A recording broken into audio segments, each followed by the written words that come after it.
रुख करते हैं उत्तराखंड की खबरों का। रुड़की में बारिश से बाढ़ जैसे हालात बन गए हैं, सड़कें पानी से भरी हुई हैं, लोगों को भारी दिक्कतें यहां पर झेलनी पड़ रही हैं। घरों के अंदर तक पानी घुस गया है। रुड़की देहरादून नेशनल हाईवे 73 के रामपुर में सड़क पानी में तब्दील हो गई है। पानी ही पानी हर तरफ भरा हुआ दिख रहा है।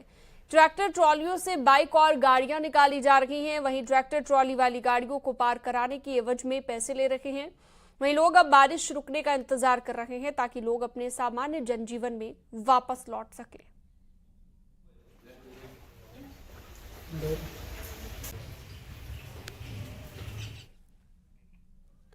हरिद्वार के जलभराव वाले क्षेत्रों में रेस्क्यू ऑपरेशन जारी है। कल देर रात आदर्श कॉलोनी लक्सर में जलभराव के चलते जलमग्न हुए एक घर से दिव्यांग व्यक्ति को एसडीआरएफ की टीम ने रेस्क्यू किया। घर में जलभराव के बावजूद चलने में असमर्थ होने के कारण दिव्यांग बिस्तर पर लेटा हुआ था। इस घर से एक बुजुर्ग व्यक्ति और 3 महिलाएं भी देर रात रेस्क्यू की गई।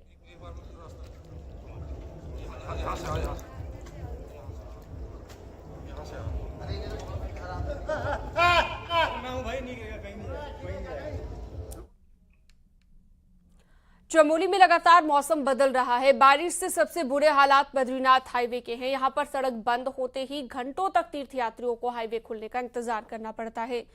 वहीं लगातार हो रही बारिश की वजह से प्रशासन की चिंताएं भी बढ़ गई हैं। 15 जुलाई से लेकर 17 जुलाई तक एक बार फिर से चमोली जनपद में मौसम का रेड अलर्ट जारी कर दिया गया है, जिसको लेकर प्रशासन ने तैयारियां शुरू कर दी हैं। लैंडस्लाइड जोन पर अतिरिक्त जेसीबी मशीनें तैनात कर दी गई हैं। इसके अलावा जो यात्री रास्ते में फंस रहे हैं उनके लिए भोजन की भी व्यवस्था की जा रही है ताकि यात्रियों को कोई दिक्कत ना हो।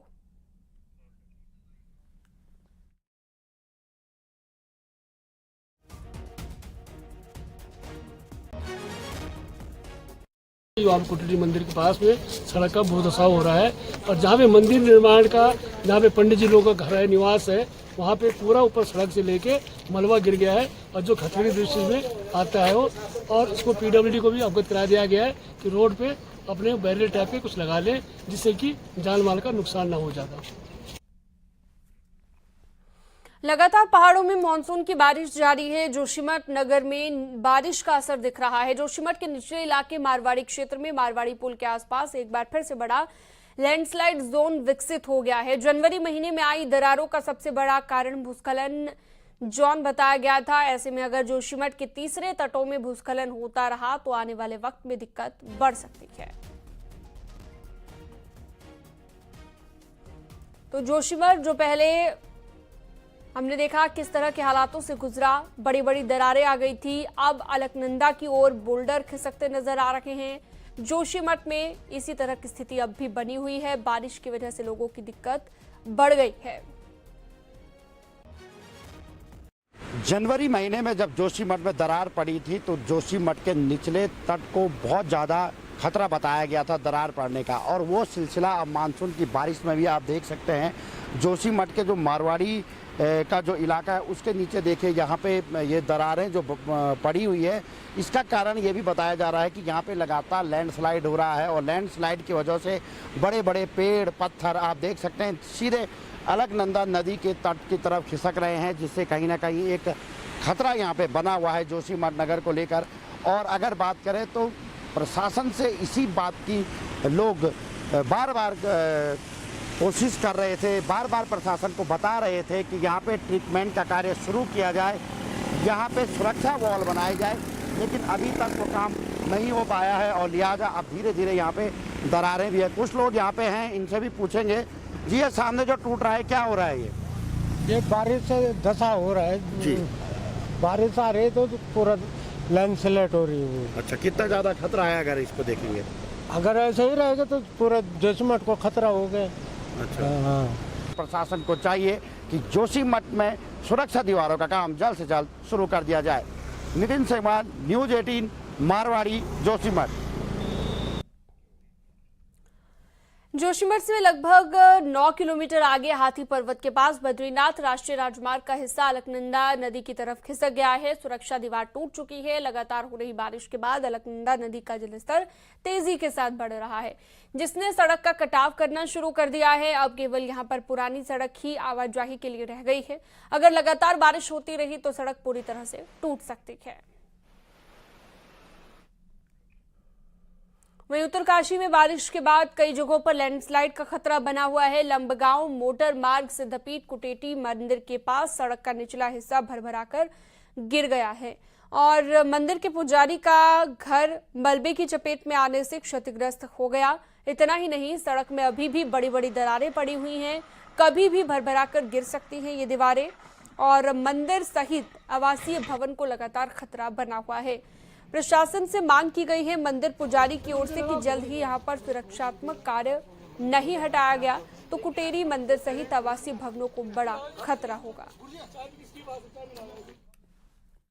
लैंडस्लाइड हो गया, जिसके लिए हमारे परिवार और मंदिर को खतरा उत्पन्न हो गया है। इससे पूर्व हमने कई बार शासन प्रशासन को, पीडब्ल्यूडी को लिख दिया, अभी तक उसमें कोई कार्रवाई नहीं हुई। आप कुटेरी मंदिर के पास में सड़क का बहुत दसाव हो रहा है और जहाँ पे मंदिर निर्माण का, जहाँ पे पंडित जी लोगों का घर है, निवास है, वहाँ पे पूरा ऊपर सड़क से लेके मलबा गिर गया है और जो खतरे की दृष्टि में आता है वो, और इसको पीडब्ल्यूडी को भी अवगत करा दिया गया है कि रोड पे अपने बैरियर टाइप के कुछ लगा ले जिससे कि जान माल का नुकसान ना हो जाता। अगली खबर देहरादून से। कोटद्वार में मालन पुल टूटने का मामला, स्पीकर और लोकल विधायक रितु खंडूरी यहां पर पहुंची हैं और देहरादून पहुंचने के बाद आज सचिवों से वो जवाब तलब कर सकती हैं।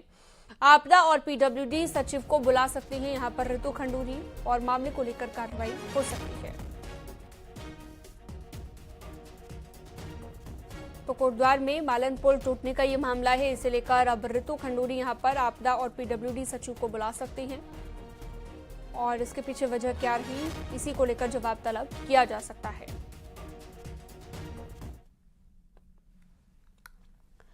तो कोटद्वार में मालन नदी पर बने पुल के टूट जाने के बाद भावर क्षेत्र के लोगों को बाजार से किस तरह से कनेक्टिविटी दी जा सकती है, इसे लेकर भी विधानसभा अध्यक्ष रितु खंडूरी में अधिकारियों के साथ बैठक करती नजर आई।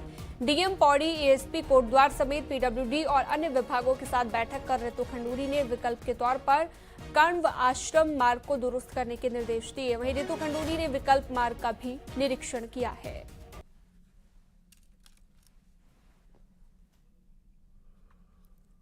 तो देख सकते हैं आप तस्वीरें, जो मालन नदी पर बना पुल टूटा उसके बाद की ये कार्रवाई। भारी बारिश के चलते नदी पर बना पुल ध्वस्त हो गया और इसी को लेकर की जानकारी हम आपको दे रहे हैं, क्योंकि इस मामले में कहा जा रहा है कि अब एक्शन भी होगा, रितु खंडूरी भी आएंगी, लेकिन उससे पहले समस्या अभी जारी है। आसपास के लोगों की ओर से क्या फीडबैक दिया गया वो भी काफी मायने रखता है।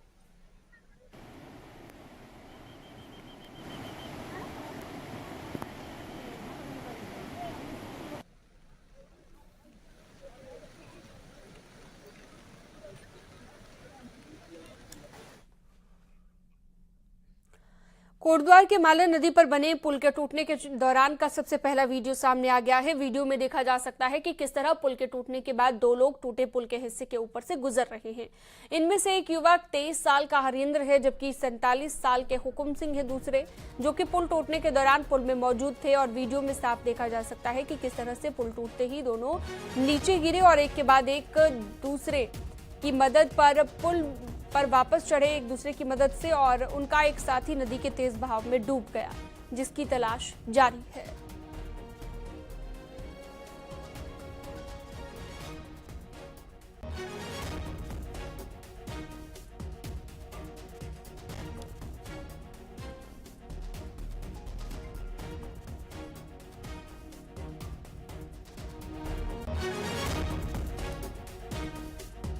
तो पुल टूटने से नीचे गिर गए थे ये दोनों लोग और बमुश्किल ये ऊपर चढ़े, लेकिन एक साथी इनका फिर भी खो गया और एक दूसरे की मदद से तीनों बाहर आए।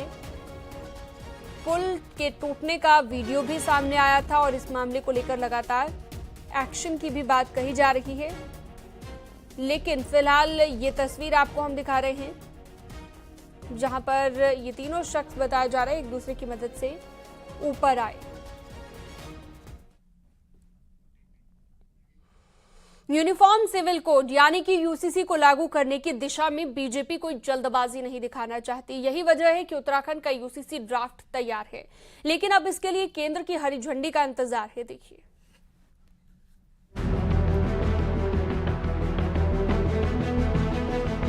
यूसीसी का ड्राफ्ट बनकर तैयार है। चर्चा थी कि ड्राफ्टिंग कमेटी जुलाई सेकेंड वीक में इसे लेकर सरकार को सौंप सकती है, लेकिन बदली हुई परिस्थितियों में अब इसमें कुछ देरी हो सकती है। वर्तमान में राज्य सरकार का मुख्य फोकस अब आपदा राहत कार्यों पर है, तो वहीं इसके सियासी मायने भी हैं। इस साल के अंत में 5 राज्यों मिजोरम, छत्तीसगढ़, एमपी, राजस्थान और तेलंगाना में होने जा रहे विधानसभा चुनाव यूसीसी लागू करने की दिशा में देरी का एक बड़ा कारण माने जा रहे हैं। एमपी और छत्तीसगढ़ जैसे राज्यों में आदिवासी समाज यूसीसी का विरोध कर रहा है।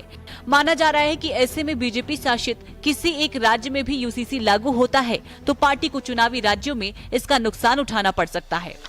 कोई उतावलापन नहीं है। यूसीसी जनमानस के लिए, उसकी सुविधा के लिए, उसके सहयोग के लिए, देश के निर्माण के लिए है, तो उसमें कोई उतावलापन नहीं है। सारी उसकी लीगली और सारी प्रतियां देखकर और उत्तराखंड उसमें प्रथम ही आएगा। और इसी बीच एक बड़ी खबर देहरादून से, स्वास्थ्य संसदीय समिति की मीटिंग, केंद्रीय मंत्री मनसुख मांडविया शामिल हुए हैं और राज्य मंत्री और 6 सांसदों ने भी इस मीटिंग में हिस्सा लिया है, जो कि इस मीटिंग में मौजूद रहे हैं। महामारी पर रिस्पांस टाइम को लेकर यहां पर चर्चा की गई है। ये बड़ी जानकारी, बड़ी खबर हम आपको बता रहे हैं देहरादून से, जहां पर ये मीटिंग हुई है, स्वास्थ्य संसदीय समिति की ये मीटिंग, केंद्रीय मंत्री मनसुख मांडविया शामिल हुए हैं। राज्य मंत्री और 6 सांसदों ने भी इसमें हिस्सा लिया है। खबरों का सिलसिला लगातार जारी है, एक छोटे से ब्रेक के लिए रुकते हैं।